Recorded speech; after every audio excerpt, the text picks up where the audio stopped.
E aqui vão as dicas, então, para as férias. A primeira delas é, o primeiro e segundo dia, deixa as crianças sem fazer nada. Deixa elas curtirem, dormir até mais tarde, elas curtirem, brincarem, os brinquedos ali, que às vezes elas não têm nem tempo, às vezes nem lembram. Uma proposta pode ser, inclusive, de fazer uma limpa, né? Identificar realmente o que está sendo usado, o que não está sendo usado. Tira um pouco das telas, deixa mais a coisa à vontade, deixa a criança curtir o seu quartinho, curtir a sala, curtir a TV, mas com parcimônia, mas deixa a criança descansar, deixa esse adolescente ficar à toa. Vamos lembrar que assim como os adultos, e às vezes até muito mais que os adultos, né, as demandas escolares, elas são muito cansativas para esses jovens, tanto quanto o trabalho é para os adultos. Então, ter esse tempinho ali, primeiro, segundo, talvez até o terceiro dia, um pouquinho mais leve, um pouquinho menos descompromissado, um pouquinho menos, com menos atividades durante o dia,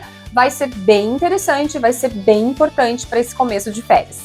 Aí, a partir ali do segundo, terceiro dia, pode ser que comece a acontecer uma coisa chamada tédio.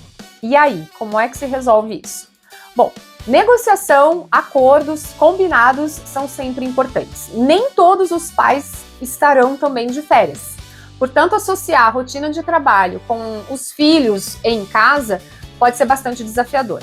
Algumas famílias têm condições e optam por algumas colônias de férias, né, onde as crianças passam ali um período do dia não estudando, mas sim desenvolvendo atividades, brincadeiras. E isso pode ser bastante proveitoso, desde que não seja um lugar muito cheio de regras rígidas, né? Que permita que a colônia de férias também seja um lugar para elas descansarem, para elas terem um momento de respirar um pouco fora do ambiente escolar. Outro ponto importante quando a gente fala de tédio é dizer que nem sempre o tédio é ruim. A gente é bombardeado o tempo todo com tanta informação, com rede social, com notícias. Às vezes parar e curtir esse tédio é importante, e as férias é um bom momento aí para que as crianças aprendam, inclusive, a não fazer nada. As telas, elas não são proibidas, elas não são inimigas, desde que seja usado com coerência. Você não vai deixar ali a criança ou o adolescente passar o dia inteiro numa tela.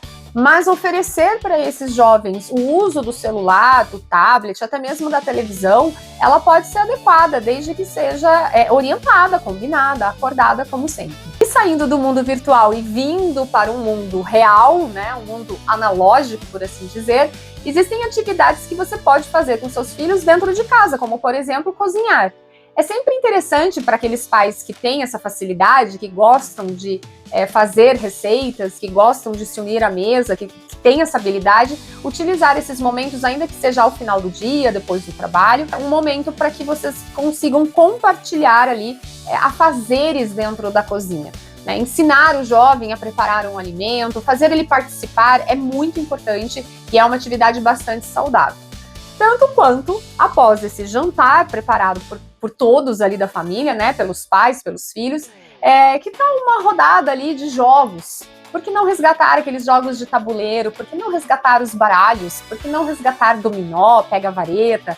Aqueles brinquedos em que muitos pais utilizaram lá na própria infância.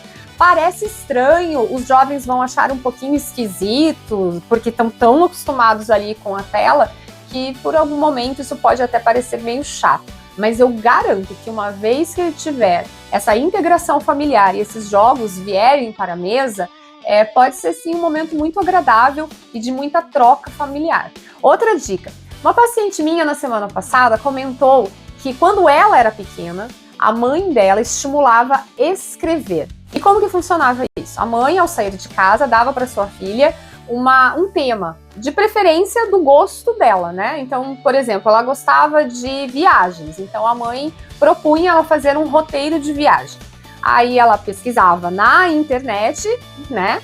E tinha que preparar esse roteiro, só que ela tinha que fazer isso como? Escrevendo, fazendo à mão. Dá para variar, obviamente, dependendo da idade da criança ou do adolescente e também da habilidade, né? Mas a ideia é promover uma pesquisa, ensinar a criança a elaborar temas do gosto dela, do que ela se identifica para falar, que seja prazeroso, mas que ocupe aí, por exemplo, um dia em que os pais estarão trabalhando e essa criança estará, esse adolescente estará sob os cuidados ali de algum parente ou até mesmo de algum ajudante doméstico. Então, ideias de tarefas prazerosas são bem-vindas nesses momentos de férias.